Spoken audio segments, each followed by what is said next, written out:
یہ داستان عشق ہے شہزاد اور مہرو کی، مر کر بھی محبت جیت ہوتی ہے۔ شہزاد ایک گاؤں کا غریب لڑکا تھا، عمر کچھ 18 سال تھی، بے انتہا شریف اور سادہ مزاج۔ اس کے والد مزدوری کر کے اپنا گھر خرچ چلاتے تھے۔ شہزاد کی خواہش تھی کہ شہر جا کر تعلیم حاصل کرے، لیکن اس کے والد کے پاس اتنے پیسے نہیں تھے کہ وہ اپنے لاڈلے بیٹے کی تعلیم کا خرچ برداشت کر سکیں۔ پھر بھی انہوں نے کسی سے قرض لے کر شہزاد کو شہر روانہ کر دیا۔ آج شہزاد کا ایک انجان شہر میں پہلا دن تھا۔ وہ کالج روانہ ہو گیا۔ کالج واقعی بہت بڑا اور خوبصورت تھا۔ وہ اپنی کلاس میں داخل ہوا۔ سب اسٹوڈنٹس اس کے لیے اجنبی تھے۔ وہ خاموشی سے اپنی جگہ جا کر بیٹھ گیا۔ آج پہلا دن تھا، اس لیے سر نے اپنا تعارف کروانے کے لیے کہا۔ سب سے آخر میں شہزاد نے اپنا تعارف کروایا۔ اس کی پرسنٹیج پوری کلاس میں سب سے زیادہ تھی اور دوسرے نمبر پر ایک لڑکی جس کا نام مہرو تھا۔ 6 مہینے بعد سیمسٹر ایگزام شروع ہو گئے۔ کیونکہ شہزاد ایک ہونہار طالب علم تھا، اس لیے اس نے اس بار بھی سیمسٹر ایگزام میں ٹاپ کیا اور مہرو اس بار بھی دوسرے نمبر پر تھی۔ مہرو بھی بہت شریف، سنجیدہ اور ہونہار لڑکی تھی۔ اس کے والد شہر کے بہت بڑے بزنس مین تھے۔ کیونکہ شہزاد اور مہرو کا مزاج ایک جیسا تھا، اس لیے شہزاد اسے پسند کرنے لگا، لیکن اس میں یہ ہمت نہیں تھی کہ وہ مہرو سے کچھ کہہ پاتا، اور دوسرا ڈر یہ تھا کہ وہ ایک غریب گھر سے تعلق رکھتا ہے، جبکہ مہرو ایک امیر بزنس مین کی لڑکی تھی۔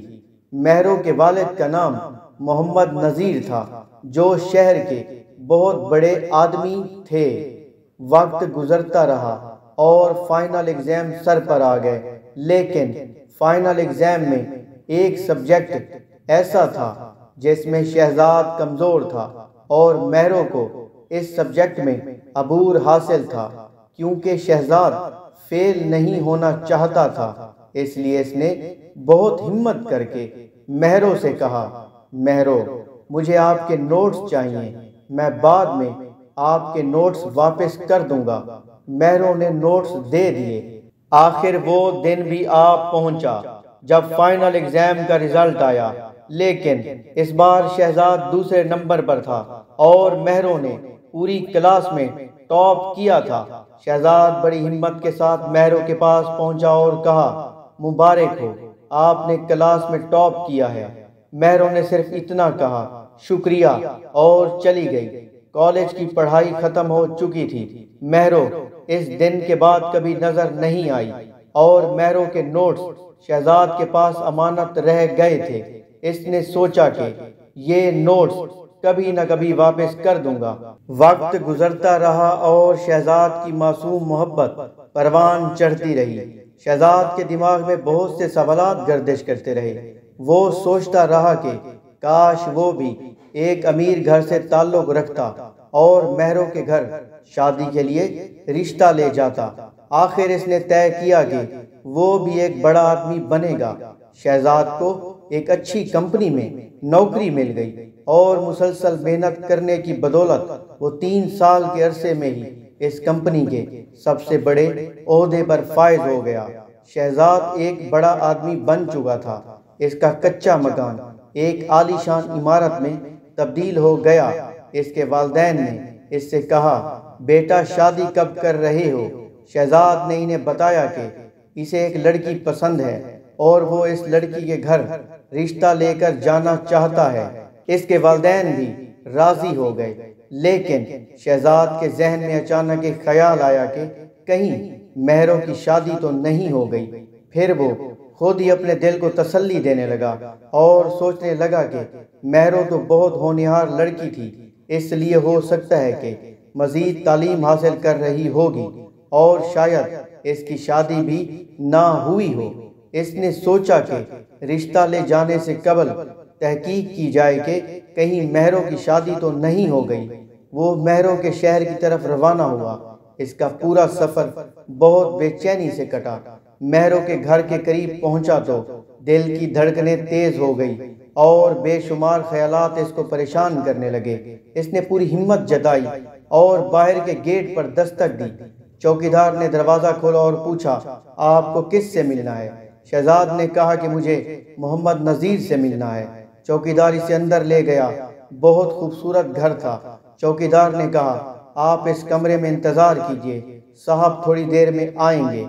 تھوڑی دیر بعد محمد نذیر صاحب آ گئے اور مسکرا کر مصافحہ کیا اور پوچھا، کیا نام ہے بیٹا تمہارا؟ شہزاد نے جواب دیا، سر میرا نام شہزاد ہے۔ میں اور آپ کی بیٹی مہرو ایک ہی کالج میں پڑھتے تھے۔ مہرو کے نوٹس میرے پاس امانت رہ گئے تھے، آج لوٹانے آیا ہوں۔ اتنا سنتے ہی نذیر صاحب کی آنکھوں میں آنسو آ گئے اور انہوں نے کہا، بیٹا تم نے بہت دیر کر دی آنے میں، مہرو کا 2 سال پہلے ہی انتقال ہو چکا ہے۔ اتنا سنتے ہی شہزاد کی آنکھیں ڈبڈبا گئیں، لیکن خود کو سنبھالا اور کہا، سر یہ کیسے ہوا؟ نذیر صاحب نے کہا، بیٹا مہرو کو بلڈ کینسر تھا، ہم نے بہت کوشش کی لیکن اسے بچا نہیں پائے۔ مہرو نے ایک خط ہسپتال سے لکھ کر دیا تھا اور کہا تھا اگر کوئی شہزاد آئے تو اسے دے دینا۔ وہ خط تمہارے لیے ہے اور ہم نے اسے کبھی کھول کر نہیں دیکھا۔ شہزاد کی دھڑکنیں تیز ہو گئی۔ نذیر صاحب نے وہ خط لا کر شہزاد کو دیا۔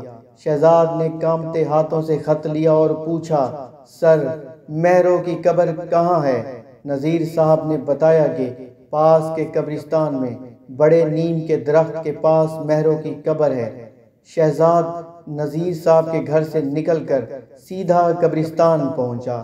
وہاں بہت خاموشی تھی۔ وہ لڑکھڑاتے قدموں سے نیم کے درخت کے پاس پہنچا، لیکن وہاں جھاڑیاں اگ گئی تھی۔ اس نے اپنے ہاتھوں سے جگہ صاف کی اور اچانک اس کی نگاہ ایک قبر پر پڑی جس پر لکھا تھا، مرحومہ مہرو ناز بنت محمد نذیر۔ شہزاد کی روح کانپ گئی اور آنکھوں سے بے اختیار آنسوؤں کا سیلاب رواں ہو گیا۔ وہ زمین پر بیٹھ گیا اور جیب سے خط نکال کر پڑھا جس پر لکھا تھا، شہزاد جب یہ خط تم پڑھ رہے ہوگے تو میں اس دنیا میں نہیں رہوں گی۔ شہزاد میں جانتی ہوں تم مجھ سے بہت محبت کرتے ہو، تم نے کبھی مجھ سے نہیں کہا لیکن یہ میرے دل نے محسوس کر لیا۔ سنو شہزاد، میں بھی تم سے بہت محبت کرتی ہوں لیکن میں مجبور ہوں، مجھے بلڈ کینسر ہے، میرے پاس زیادہ وقت نہیں ہے۔ تمہاری خاموشی اور معصوم محبت میرے ساتھ ہمیشہ رہے گی۔ سنو شہزاد، مجھے معاف کر دینا، میں تمہیں کبھی بتا نہیں پائی کہ مجھے تم سے کتنی محبت ہے، میرے لیے ہمیشہ دعا کرنا۔ سنو شہزاد، میں تو مر جاؤں گی لیکن میری محبت ہمیشہ زندہ رہے گی۔ محبت تو نہیں مرتی نا شہزاد، محبت تو زندہ رہتی ہے، ہاں محبت زندہ رہتی ہے۔ شہزاد، شہزاد اپنا خیال رکھنا، الوداع۔ شہزاد پھوٹ پھوٹ کر رونے لگا۔ بہت دیر تک قبر کے پاس بیٹھا رہا اور شام کے وقت اپنے دل میں مہرو کی محبت اور اپنی سرخ آنکھوں میں آنسو لیے گھر لوٹ آیا۔